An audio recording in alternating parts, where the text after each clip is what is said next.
passenger lists are a great resource that people know about, but probably aren't using to the fullest. Howdy, my name is Devin Noel Lee with Family History Fanatics, and I want to help you dive deeper into the passenger list that helped our ancestors get across the ocean. If your ancestor was traveling across the ocean in the 1900s or the 1800s, chances are there is a passenger list in the US archives discussing when your ancestors landed stateside. One website is particularly helpful in helping you trace your ancestors in passenger records, and that is Ancestry.com.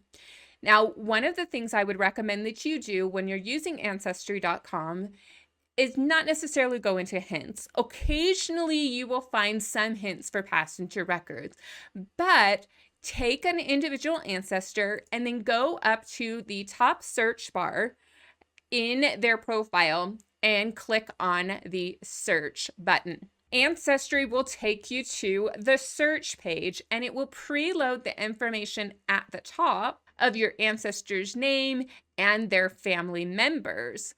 Now, what you need to do is scroll down this column until you see the filters. Notice that there are quite a few filters, but the one we're most interested in is the one that says Immigration and Emigration Passenger List and Crew List. Just because your ancestor didn't necessarily immigrate or immigrate, they may have traveled on a ship, and you will want to see where they went and what they might have done. So in this case, after I filtered Angeline Young to the immigration passenger list, I found an entry that looked extremely promising. First of all, the birth date matched up as well as the birthplace. And I do know that she was alive in 1928. So could this be my ancestor on board a ship, even though she was born in the US, married in the US, had children in the US, and died in the US? After clicking on that hint, I came to this index page, and again, the information does look promising. So, as a good genealogist, we're all striving to be great genealogists, I'm going to click on View to look at the original record. Don't stop at just this index. There are details on these records that you won't want to miss. So here I am on the record, and I'm going to zoom in, look at entry number 2. So I'm pretty confident this is my person. She's 72, she's female, and she's a widow. Now I see that there is Mansfield, Ohio, and this is her place of birth, which matches the information I had before. When I go over, I hope some spidey senses are starting to jump out if they haven't already. 3 passengers are associated with this address in the United States. This is either where they're planning to go or where they actually live in the United States. But the address 304 Deschler Avenue, Columbus, Ohio, is connected to 3 women. So let's go back and look at them. There's Gertrude Rang and Elizabeth Long. And when I saw those names, I knew this was my family. Angeline had a daughter named Elizabeth. Notice she's 37 and she's single. Elizabeth worked for the Red Cross and never married. Her daughter Gertrude L. Rang married fairly young and had a daughter named Geraldine Rang, and then divorced her husband. And so she often told people she was a widow, and that simply wasn't true. She was divorced. And then you start to see information on these more modern records that give you things that you might not have had before. There is a birth date and place for both daughters of Angeline Young. One thing to keep in mind is that if you don't have a birth record for your ancestors, records like these can serve as substitutes. Often, people were using passports before they got on board some of these ships in the 1920s and 30s. So this is 1928. So the use of passports increased in more modern records. And so those passports had to have validation of your birth information, and then that passport got used to be a passenger on a ship, and now you're creating a circle of documentation to support a birth date. And I can tell you in 1855 there wasn't a birth record for Angeline, and now I have one. Great reasons to go into modern passenger records. So be curious when you're using Ancestry. Explore the different record collections, even though you may think, they probably didn't appear in these records. You never know, they just might. So leverage those filters. However, sometimes the filters aren't really good, and you have to use the card catalog instead. Meet Guy Evans Springer. In the 1930 census record, it says that he was a veteran of the previous war. So that would be World War I. If you have an ancestor that was in World War I, I'm going to invite you to check out this next tip to see if those military serving ancestors hopped on board a ship. Now, I'm also going to recommend, even if your ancestor wrote no in that column, go ahead and take a gander at these passenger records. Some people didn't always tell the truth about their veteran status in census records, and this is one way that you can confirm or refute the claims that they make on those records. So even if they say no, go ahead and take a look at this collection. When you do the search the way I showed you for Angeline, you can then filter to the immigration list as I showed you before. However, when you look at the different entries, you don't see the collections I'm looking for. And you may think, my ancestor didn't go aboard a ship.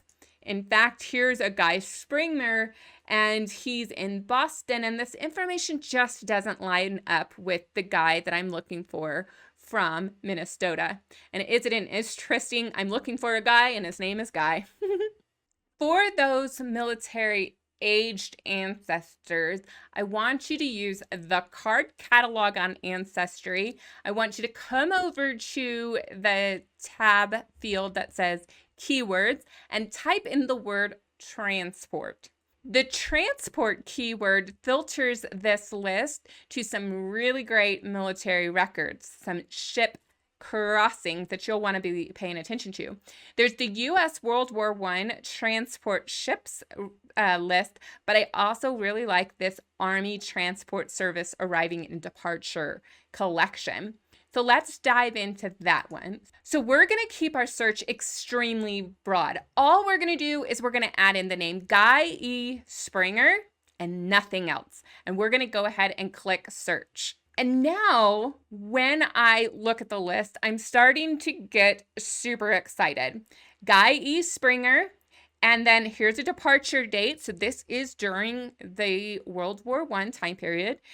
Departure places, arrival, and then there's a relative named Mary.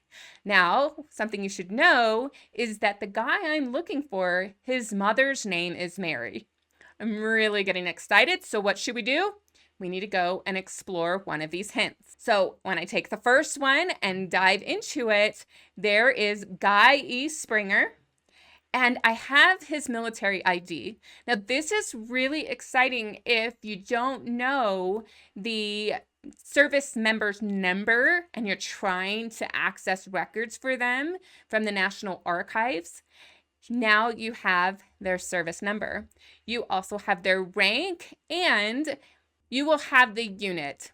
If you see ditto marks, you might have to go to the top of this page or the previous pages to find out what the unit was, because when they typed, they didn't always type the same thing over and over again.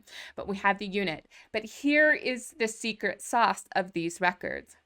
Mrs. Mary Springer, mother. Yes, okay. Now, there's one more bit of information to guarantee that this is our relative, and that's the address. And having used city directories and census records and seeing this address, I know that this guy is the guy I was looking for.